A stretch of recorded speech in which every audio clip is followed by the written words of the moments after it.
Hi students, ఈరోజు మనం electives paper సంబంధించి ఇమ్యునాలజీ గురించి తెలుసుకుందాం. సో మనకి ఓవర్వ్యూ ఆఫ్ ఇమ్యునాలజీ. సో మన బాడీలో చూసుకుంటే different types of organ systems ఉన్నాయి. అవేంటి? డైజెస్ట్ సిస్టమ్ అంటే ఇది తీసుకున్న ఆహారం అనేది తీసుకున్నటువంటి సంక్లిష్టమైన ఆహార పదార్థాలని సరళమైన ఆహార పదార్థంగా మార్చేటువంటి వ్యవస్థ అనమాట. అంటే కాంప్లెక్స్ కాంపౌండ్ని సింపుల్ సబ్స్టెన్స్ గా మార్చే వ్యవస్థను మనం డైజెస్టివ్ సిస్టమ్ అంటారు. నెక్స్ట్ అదేవిధంగా రెస్పిరేటరీ సిస్టమ్ ఉంది. రెస్పిరేటరీ సిస్టమ్ అంటే ఏంటి? అది మన బాడీకి ఏం చేస్తుంది? ఎనర్జీ అని ఇస్తుంది అనమాట. ఇందులో మనకి ఏమంటాయి? రెండు రకాలు ఉంటాయి. నిశ్వాసము, ఉచ్ఛ్వాసం అనే ప్రక్రియలు రెండు ఉంటాయి. ఈ రెండు జరగడం వల్ల మన బాడీకి శక్తి అనేది రిలీజ్ అవుతుంది అనమాట, ఎనర్జీ అనేది రిలీజ్ అవుతుంది. అదేవిధంగా సర్క్యులేటరీ సిస్టమ్ అంటే ఇందులో మెయిన్గా మనకి మన బాడీ అంతా కూడా ఏదైతే బ్లడ్ ఉందో ఈ రక్తం ద్వారా మనం తీసుకున్నటువంటి ఆహార పదార్థాలు అనేవి ఆ బాడీలో ఆ బ్లడ్లో కలిసి అది మనం తీసుకున్నటువంటి ఫుడ్ మాలిక్యూల్స్ అయినా సరే, నెక్స్ట్ విసర్జక పదార్థాలు అయినటువంటి అమ్మోనియా కానీ లేదా కార్బన్ డైఆక్సైడ్ కానీ అవన్నీ కూడా ఈ బ్లడ్లో ట్రాన్స్పోర్ట్ అవ్వాలన్నమాట. ఇలా ట్రాన్స్పోర్ట్ అవుతేనే మన శరీరానికి అవి ఏమవుతుంది? శక్తి అనేది అందించబడుతుంది అన్నమాట. సో ఆ విధంగా సర్క్యులేటరీ సిస్టమ్ ఉంది. అదేవిధంగా స్కెలిటల్ సిస్టమ్. ఈ స్కెలిటల్ సిస్టమ్ వచ్చేప్పుడు ఏంటి? అస్థిపంజర వ్యవస్థ అంటారు. ఈ అస్థిపంజర వ్యవస్థ అనేది మన బాడీలో ఏం చేస్తుంది? శరీరానికి ఒక రకమైన షేప్ని కానీ లేదా ఒక ఆకారాన్ని కానీ ప్రొడక్షన్ కానీ కలిగిస్తుంది అన్నమాట. నెక్స్ట్ అదేవిధంగా ఇంకేమైనా నర్వస్ సిస్టమ్ ఉంచండి. నాడీ వ్యవస్థ వచ్చేప్పటికి ఏంటి? బయట ఉన్న సమాచారాన్ని అది గ్రహించి జ్ఞానేంద్రియాల ద్వారా గ్రహించి మన మెదడుకి అందజేసి మన బాడీ రెస్పాండ్ అయ్యేట్టు చేస్తుంది అన్నమాట. దీన్ని నర్వస్ సిస్టమ్ చెప్పుకోవచ్చు. అదే ఎక్స్క్రీటరీ సిస్టమ్. మన బాడీలోని విసర్జ పదార్థాలు బయటికి ఎక్స్క్రీట్ చేయడానికి ఈ విసర్జక వ్యవస్థ లేదా ఎక్స్క్రీటరీ సిస్టమ్ అనేది తోడ్పడుతుంది. Next endocrine system. దీంట్లో మనకేంటి? ఎండోక్రైన్ సిస్టమ్ వచ్చేప్పటికి హార్మోన్స్ అనే different types of hormones release చేస్తాయన్నమాట. ఈ హార్మోన్స్ అనేవి మన శరీరంలో బ్లడ్లో కలిసి అవి ఏవైతే ఫంక్షన్ చేయాలో దాన్ని నిర్వహిస్తాయన్నమాట. అదేవిధంగా అవి ఏవైతే తమ పనులు నిర్వహిస్తున్నాయో అదేవిధంగా మన బాడీలో ఇంకో వ్యవస్థ ఉంది, దాని పేరే ఇమ్యూన్ సిస్టమ్. సో మనకి ఇమ్యూన్ సిస్టమ్ గురించి స్టడీ చేయడానికి ఏమేమి పిలుస్తారంటే ఇమ్యూనాలజీ అని పిలుస్తారు. అంటే సింపుల్గా చెప్పాలంటే ఏదైనా ఒక వ్యాధిని తట్టుకునే శక్తి కలిగి ఉండడం అనమాట. అంటే మన బాడీ అనేది వివిధ రకాలైనటువంటి ప్యాథోజన్స్ లేదా పారాసైట్ని మన స్కిన్ అనేది రక్షిస్తూ ఉంటుందన్నమాట. ఫర్ ఎగ్జాంపుల్ చూడండి, బ్యాక్టీరియా కానీ వైరస్ కానీ నెక్స్ట్ పారాసైట్స్ కానీ. పారాసైట్స్ అంటే హెల్మిన్ తీస్తారనమాట. ఆస్కరిస్ రుమ్రిగస్ కానీ డిఫరెంట్ టైప్స్ ఆఫ్ హెల్మిన్స్ అనమాట అవి కానీ. నెక్స్ట్ ఫంగై అంటే క్యాండిడా, అటువంటి వాటి నుంచి మన బాడీ అనేది రక్షిస్తూ ఉంటుంది. సో ఈ బయట నుంచి వచ్చేటువంటి ఫారిన్ పార్టికల్స్ని అంటే మన కానిటువంటి పదార్థాలను మన బాడీ అనేది గుర్తించి దాని నుంచి మనల్ని కాపాడుతుంది అన్నమాట. సో ఫైట్ చేస్తుంది అన్నమాట. Fight to defence system. For example మనకి బార్డర్లో సైనికులు ఏ విధంగా కాపాడుతూ ఉంటారో మన దేహంలో వచ్చేప్పటికి ఈ ఇమ్యూన్ సిస్టమ్ అనేది బయట నుంచి వచ్చేటువంటి ప్రమాదాల నుంచి కాపాడుతూ ఉంటుందన్నమాట.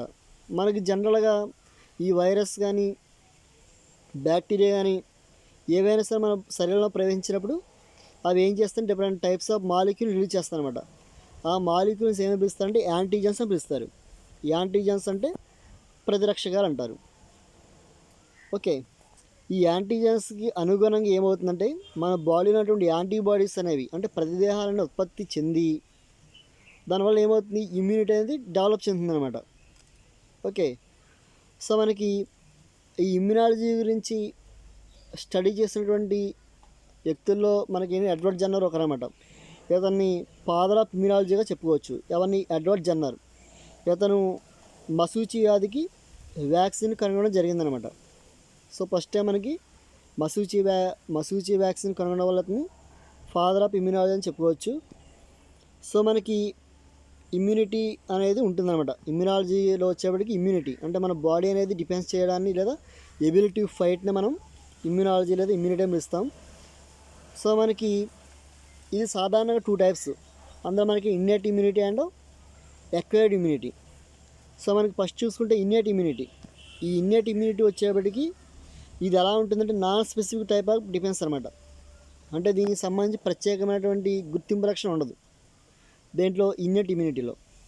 ఇది మనకి చిన్నప్పటి నుంచే టైమ్ ఆఫ్ బర్త్ నుంచే మనకి ఇన్నెట్ ఇమ్యూనిటీ ఉంటుందన్నమాట. అంటే టైమ్ ఆఫ్ బర్త్ నుంచే మనకు ఉంటుంది. మన శరీరం అనేది ఈ ప్యాథోజన్స్ నుంచి ఏ విధంగా కాపాడుతుందంటే కనుక అందులో మనకి డిఫరెంట్ టైప్స్ ఉన్నాయి. అందులో చూడండి ఫిజికల్ బ్యారియర్స్ వచ్చేప్పటికి స్కిన్ కానీ, అదేవిధంగా మ్యూకస్. చూడండి మన బాడీలో వచ్చేప్పటికి స్కిన్ అనేది ఫిజికల్ బ్యారియర్స్గా ఉంటుంది.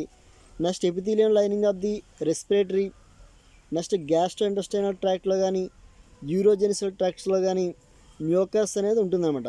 ఈ మ్యూకస్ అనేది ఎప్పుడైతే ఉందో, ఫర్ ఎగ్జాంపుల్ మనం నోస్ ద్వారా ఏదైనా అంటే ఆక్సిజన్ లేదా కార్బన్ డైఆక్సైడ్ వాయువుని మనం పీల్చుకుంటే ఏమవుతుంది, ఈ బయట ఉన్నటువంటి బ్యాక్టీరియాలు అనేవి మన శరీరం లోపలికి రాకుండా మన నోస్ దగ్గర ఉన్న మ్యూకస్ అనేది తోడ్పడుతుంది అనమాట. సో దాన్ని మనం ఫిజియలాజికల్ బ్యారియర్స్ కింద చెప్పుకోవచ్చు, ఫిజికల్ బ్యారియర్స్ కింద. నెక్స్ట్ సెకండ్ చూడండి ఫిజియలాజికల్ బ్యారియర్స్. ఇందులో మనం మెయిన్గా మన బాడీ లోపల acid in the stomach, next saliva in the mouth, tears from ice. అంటే మనకి మన కడుపులో ఉన్నటువంటి HCl అనేది ఏం చేస్తుంది, ప్రివెంట్ మైక్రోవేవ్ గ్రోత్. అంటే ఎంతో కొంత pH కలిగి ఉంటుందన్నమాట. ఈ pH అనేది తక్కువగా ఉండడం వల్ల, తక్కువగా ఉంటే pH ఏం పిలుస్తారు మనం, యాసిడ్స్ అని పిలుస్తారు. దీని యొక్క pH అనేది ఎంత ఉంటుందంటే 7 బిలో, అప్రాక్సిమేట్లీ వచ్చేప్పటికి 5 లేదా 4 ఉంటుందన్నమాట. అంటే HCl యొక్క pH అనేది 7 నుంచి 14 ఉందనుకోండి, దాన్ని ఏం పిలుస్తారు, క్షారం లేదా బేస్ అని పిలుస్తారు అన్నమాట.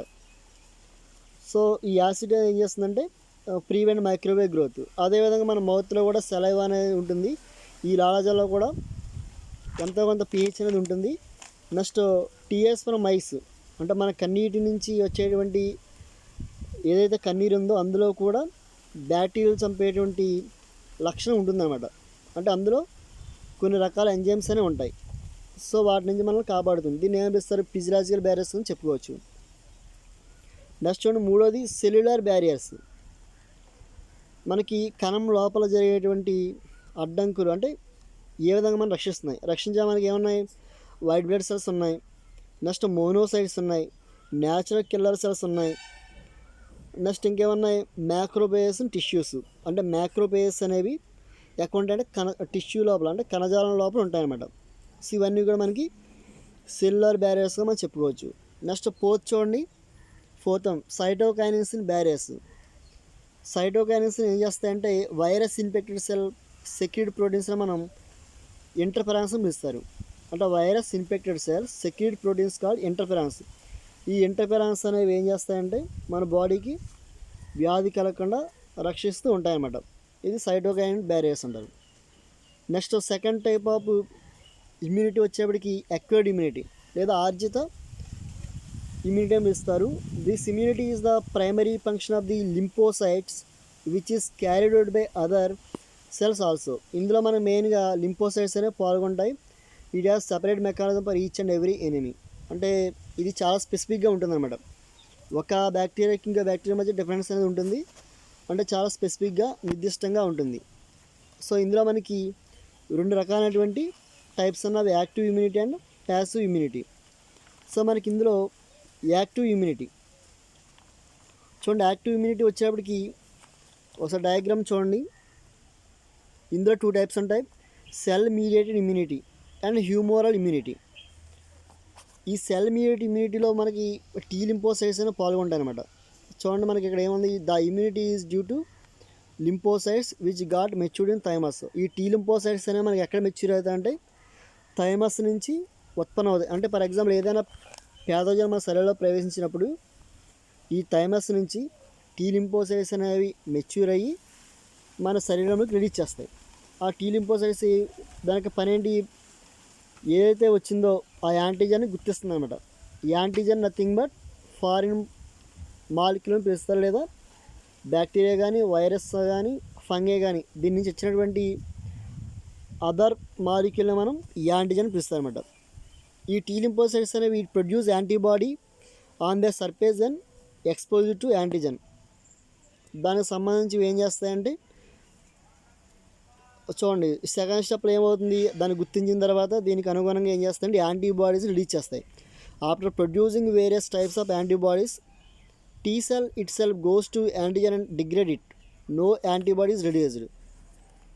సో మనకి యాంటీబాడీస్ వచ్చేప్పటికి ఈ టీ సెల్ అనేది ఏం చేస్తుందంటే ఆ యాంటీజన్ని చంపివేస్తుంది అనమాట. ఇందులో ఎటువంటి యాంటీబాడీస్ రిలీజ్ అవ్వవు.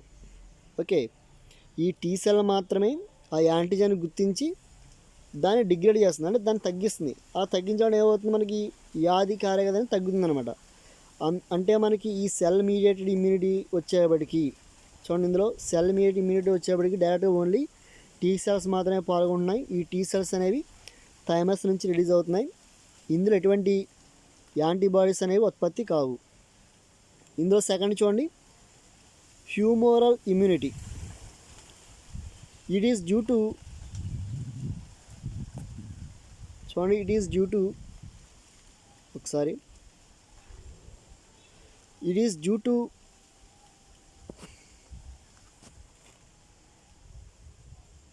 సో మనకి ఓన్లీ ఇందులో బీ లింఫోసైట్స్ మాత్రం పాల్గొంటాయి అన్నమాట.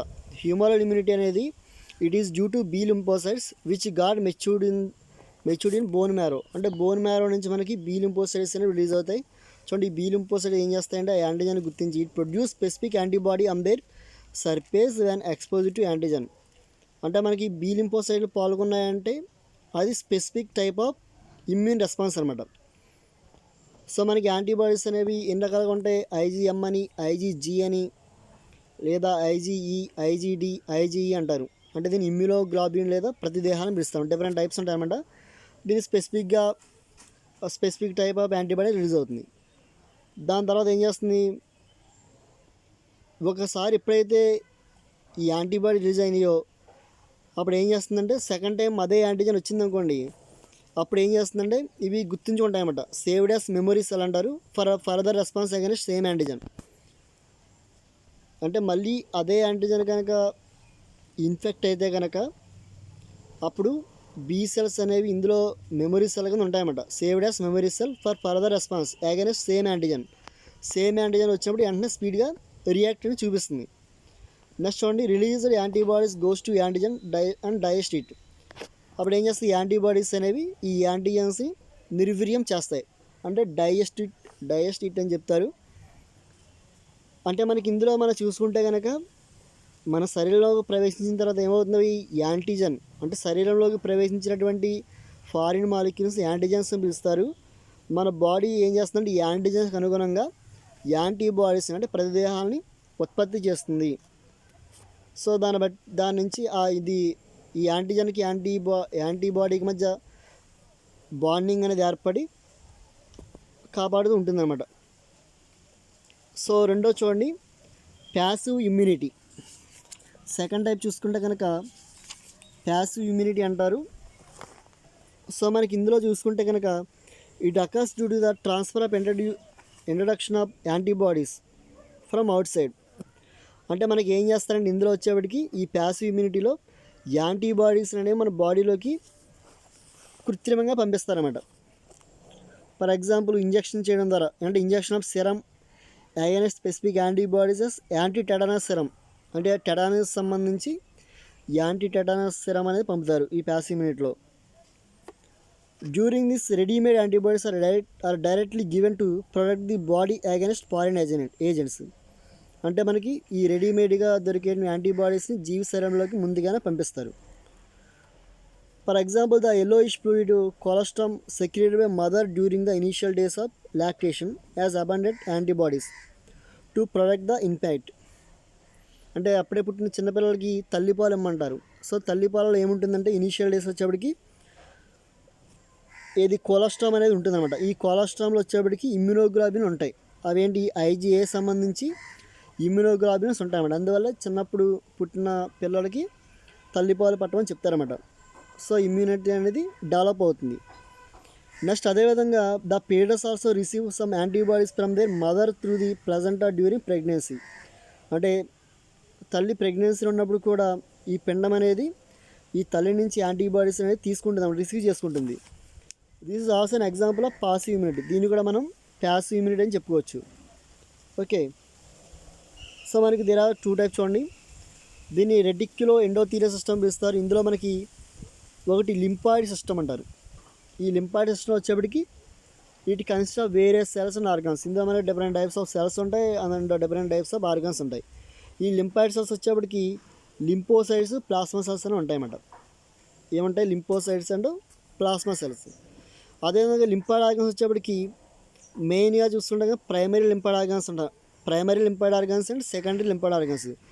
ప్రైమరీ లింఫాయిడ్ ఆర్గాన్స్ వచ్చేప్పటికి లింపోసైడ్స్ ఉంటాయి. అవి ఏంటంటే థైమస్ కానీ బోన్ మ్యారో కానీ మనకి ఏం చెప్తారంటే ప్రైమరీ లింఫాయిడ్ ఆర్గాన్స్ అని చెప్పుకోవచ్చు. నెక్స్ట్ చూడండి సెకండరీ లింఫాయిడ్ ఆర్గాన్స్. ఇందులో మనకి organs in which lymphocyte store act and recycled. ఇవన్నీ కూడా ఎక్కడెక్కడ ఉంటాయంటే ఈ సెకండరీ లింఫాయిడ్ ఆర్గాన్స్ వచ్చేప్పుడు లింఫ్ నోడ్స్ కానీ, స్ప్లీన్ కానీ, మ్యూకస్ అసోసియేటెడ్ లింఫా టిష్యూ కానీ, దీన్ని షార్ట్కట్లో మాల్టమ్ ఇస్తారు. ఈ స్ప్లీన్ అనేది మనకి లార్జెస్ట్ లింఫాయిడ్ ఆర్గాన్ అని చెప్పుకోవచ్చు. అంటే మన బాడీలో అతిపెద్ద లింఫాయిడ్ ఆర్గాన్ ఏదని అంటే కనుక స్ప్లీన్ అనమాట. సో ఇది మనకి innate immunity and pass immunity గురించి అయ్యింది. సో జనరల్గా మనకి ఇప్పుడున్నటువంటి ప్రస్తుతమైనటువంటి కరోనా టైంలో మన ఇమ్యూన్ సిస్టమ్ అనేది చాలా ఎలా ఉంటే స్ట్రాంగ్గా ఉండాలన్నమాట. మరి స్ట్రాంగ్గా ఉండాలంటే మనం ఏం చేయాలి? జనరల్గా డైట్ అనేది ఫాలో అవ్వాలన్నమాట. డైట్ కనుక చూస్తుంటే మనకి ఎక్కువ గ్రీన్ వెజిటేబుల్స్ తీసుకోండి. గ్రీన్ వెజిటేబుల్స్ కానీ ఫైబర్ రిచ్ డైట్ అంటే పీచు పదార్థాలు ఎక్కువ ఏదైతే ఉంటుందో ఎందులో ఎక్కువ ఉంటుంది మనకి ఫైబర్ అనేది బనానాలో ఉంటుంది అన్నమాట. ఆకుకూరలో కూడా ఉంటుంది. అవి కానీ గింజర్ గార్లిక్ కానీ అంటే అల్లం నెక్స్ట్ వెల్లుల్లి అనేది మనం తీసుకున్న డైట్లో ఆహారంలో ఉండేవి చూసుకోవాలి, డైట్లో ఉంటే చూసుకోవాలి. నెక్స్ట్ అదేవిధంగా ఫ్రూట్స్ ఎక్కువ తీసుకోండి. నెక్స్ట్ క్యారెట్స్, అదేవిధంగా హనీ అంటే తేనె కూడా తీసుకోవచ్చు. ఫాస్ట్ ఫుడ్ని మాత్రం ఇప్పుడున్న సిచ్యువేషన్లో మాత్రం తీసుకోవద్దు. అంటే ఆయిల్ ఫుడ్స్ అనేవి ఫ్రైడ్ రైస్, నూడిల్స్, బిర్యానీ ఇవన్నీ కూడా తగ్గించండి ఈ సిచ్యువేషన్లో. నెక్స్ట్ సిట్రస్ ఫ్రూట్స్ ఎక్కువ తీసుకోండి. ఓకే, ఏమన్నా ఉసిరి అంటారు కదా, ఆమ్లా, అందులో మనకి ఏంటంటే ఎక్కువగా విటమిన్ సి ఉంటుందన్నమాట. ఈ విటమిన్ సి యొక్క ఫంక్షన్ ఏంటి? మన శరీరంలో చర్మం, స్కిన్కి సంబంధించి కొలాజిన్ ఫైబర్ ఉంటుందన్నమాట. అది ప్రో కొలాజిన్ కింద ఉంటుంది.